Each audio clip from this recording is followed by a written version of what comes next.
Escuchen bien. No se dejen engañar por la disposición de los muebles o el olor a humedad rancia. Todo lo que creen saber sobre el espacio es una mentira de la percepción. Yo estuve ahí, o al menos heredé la memoria de Louis Arnett antes de que los archivos fueran purgados. Esa noche, la lluvia de finales de octubre no caía, golpeaba.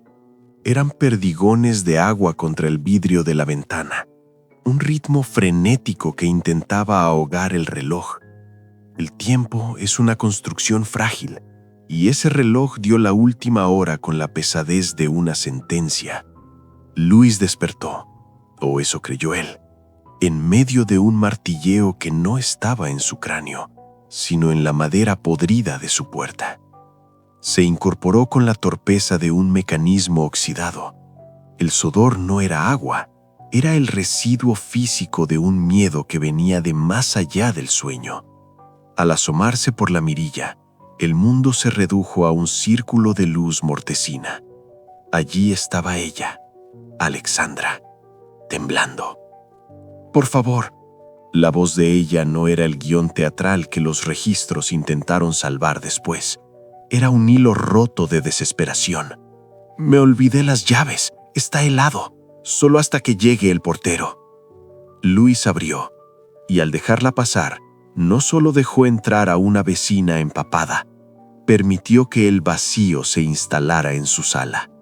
El pasillo de ese apartamento de una habitación se sentía, de pronto, demasiado largo, como si las paredes se estiraran para dar cabida a una presencia que no pertenecía a ese plano.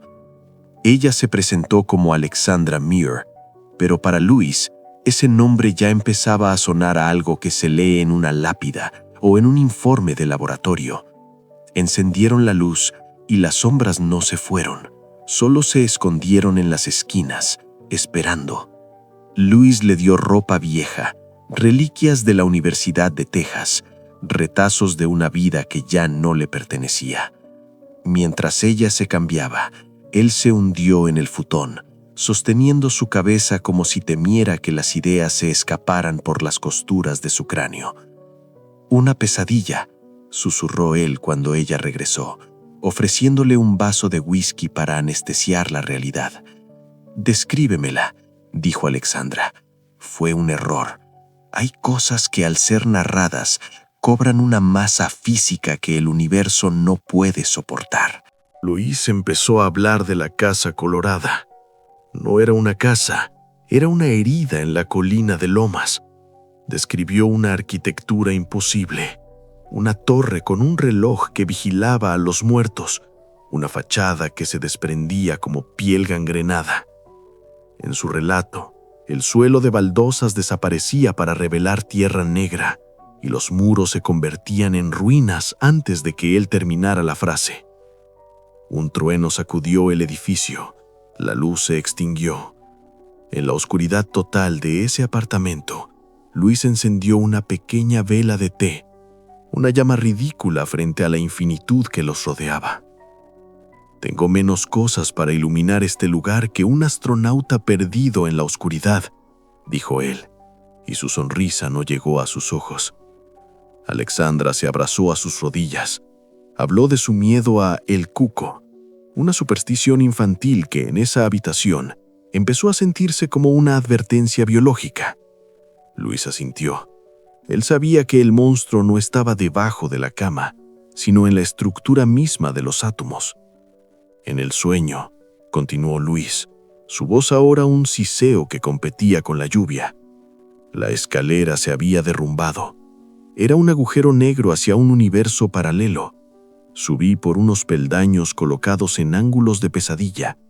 Y arriba, Alexandra, no había habitaciones. Había espejos en forma de V rodeando una cripta.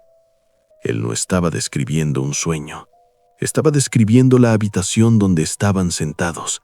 Ella aún no lo entendía, pero el aire ya pesaba como el plomo. Louis no se movía. Su fragilidad física era ahora una trampa.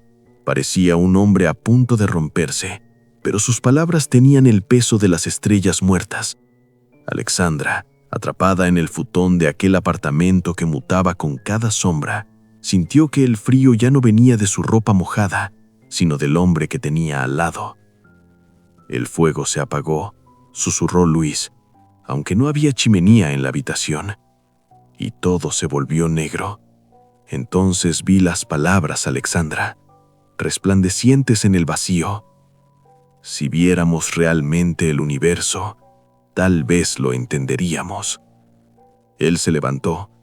Ya no era el anciano que despertaba de un letargo. Era algo que operaba con una lógica que nosotros no podemos procesar.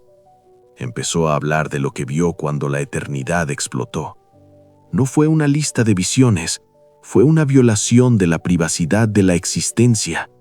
Le habló de una cuarta dimensión que se abría como un estanque bajo una cascada, de siglos comprimidos en un pestañeo, donde el espectro electromagnético era una cinta de colores deshilachada. Lo vi todo, pero no pude comprenderlo, dijo él, mientras ella lo miraba con los ojos girando como estrellas ocultas. Luis no se detuvo en los monstruos.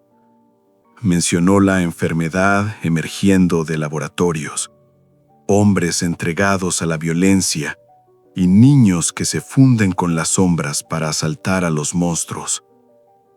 Pero el horror real no eran las imágenes, era el conocimiento absoluto. Él sabía su nombre completo, sabía su dirección exacta, 5718 de Fort Hamilton Parkway. Sabía que sus padres eran argentinos. La realidad de Alexandra se estaba despegando de sus huesos. Hay menos cosas de las que crees, Alexandra, dijo Luis, y su sonrisa se borró por completo en la penumbra. Tenías que sentirlo todo. Tenías que verlo. Ella intentó moverse, pero su cuerpo era una estatua de carne. No sabía si estaba despierta o si alguien en otro plano de existencia intentaba sacudirla de un sueño letal. Entonces, el sonido, un llamado suave a la puerta.